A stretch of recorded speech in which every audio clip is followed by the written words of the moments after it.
Hello, my name is Nick Saganish, and today I'm doing a character presentation on Tyler Blue Gunderson. He goes by Blue, his middle name, versus Tyler, his first name. The first movie came out in 2011, and the sequel followed in 2014. It's an animated movie meant for children. Blue's voice actor is Jesse Eisenberg. Blue is caught for bird trade multiple times, and the film opens up with him being captured. In Rio, Blue and his owner, Linda, find out he's one of the only blue macaws left in the world. This results in both of them going to Brazil in hopes for Blue to breed with a female blue macaw named Jewel to save their species from extinction. But it became an adventure for Blue and Jewel as they got smuggled. Throughout this, Blue learns to fly and finds his mate to start a family. In Rio 2, Blue and Jewel get news that their species does exist out in the wild. Jewel convinces Blue that the family should go find them. Jewel reunites with her friends and family members while Blue struggles to fit into the flock. But at the end, he accepts the wild as a home and safe place and finally fits into the flock members group. Blue's species is critically endangered in the wild, and it's also based on the real-life species Spix macaw, but in the movie it's referred to as the blue macaws to allow children to understand more. And this is a photo of them. Blue's character is a rule follower, cautious, and wants instructions. He likes to be organized and have set procedures that teach him. An example comes from the first movie when he's trying to fly. He uses a physics book to teach himself how to fly, and in Rio 2 he uses a map to find their directions to find flock members. His biggest enemies are Nigel, smugglers, and illegal loggers. He prefers the indoor environments versus the outdoors.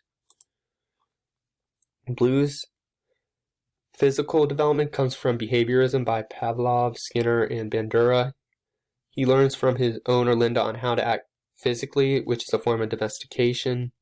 He develops his survival skills with Jewel throughout their multiple adventures in the wild. He copies these attributes from the parrots around him. For example, how to fly and open up Brazil nuts, such as in the photo here. He's weaker strength-wise because of his preference of being nerdy and an indoors type of bird. This results in bad coordination, bad gross motor skills. An example of this is his flying abilities aren't as strong as the other flock members, and he didn't have the skill in Rio 1 until the end. In stronger fine motor skills, example of this is his talents. He's able to grab pretty well, such as you can see in the photo here too with the Brazil nut. He knows how to grab, but strength-wise he just doesn't have it. Moving on to Blue's cognitive development. Blue relates towards social cognitive theory by Bandura because he changes himself to fit the environment around him, whether it be in the household or wild. He proves this while going on his adventures with his friends and family members, because Blue is always observing and learning new information in this way. Some terms that come from Piaget is assimilate and accommodate. Blue connects to them. In assimilate, Blue doesn't accept Jewel's beliefs about flying to be necessary. And in accommodate, Blue learns the importance of flying in life or death situation and finally agrees with Jewel on her valid reasons. Blue's social development is a big aspect to his character. He's always having an uphill battle. His social intelligence doesn't really match his book smarts. He tends to be awkward in conversations and has trouble fitting in. His friends admit they don't understand him half the time and struggle to explain his emotions, especially to his wife. He prefers just keeping to himself over interactions.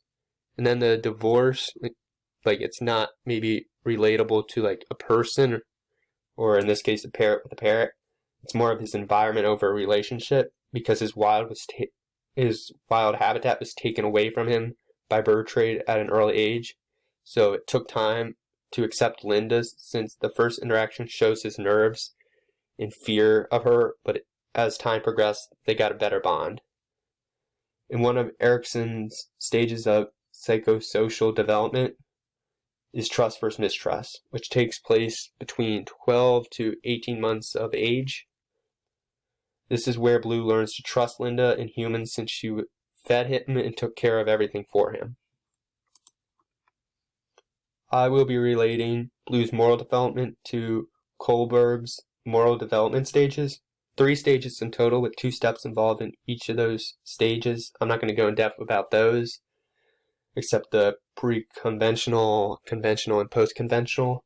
Pre-conventional comes first. Blue initially thinks being a pet is life to live, and Jules should follow that too. Then comes conventional. Blue learns the expectations that being a parent has to him. And finally comes post-conventional. Blue can now accept living in the wild and understand where Jules is coming from all along. For Blue's motivation, I'll be focusing on his top 3 basic desires. These basic desires were created by Stephen Reese, and in total has 16 of them.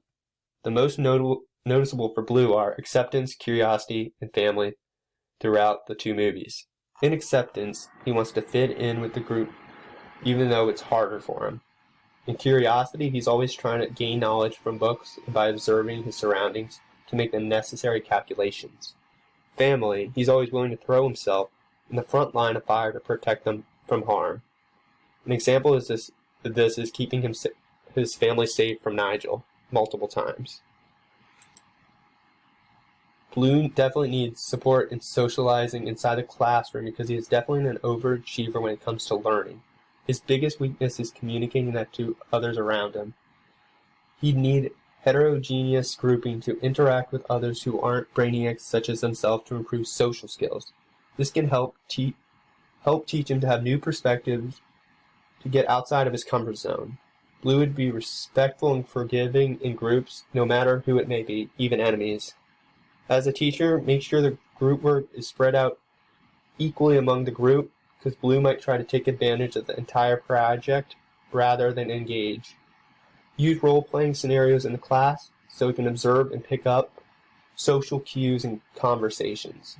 As a teacher, constantly demonstrate social skills and explain them to him when you use them, such as listening skills, eye contact, and using banners. Remember, Blue learns from observing others around him very well.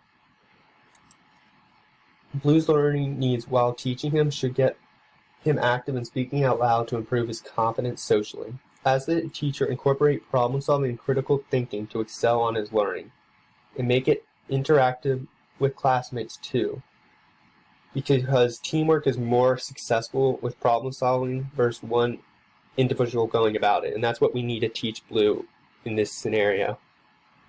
And representation, allow Blue to move away from learning by just books. Give him a wider range of learning styles such as hands-on activities. Make connections to his natural habitat and behaviors that parents could have, which is making connections towards that. And then incorporate play into his learning to improve his physical strengths that needs to be improved. He needs to learn how to rely on activities outside of reading books.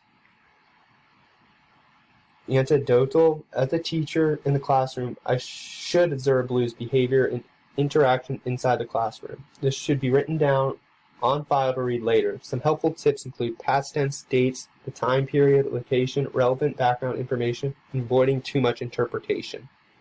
It will help me as the teacher to see his overall development, whether it be in the past or present. In this scenario, as the teacher, I would be keeping notes on Blue's social behavior and interaction in the class because that's his biggest hurdle to overcome because he's so far behind where his classmates currently stand. Well, thank you for listening, and I hope you enjoyed. Bye.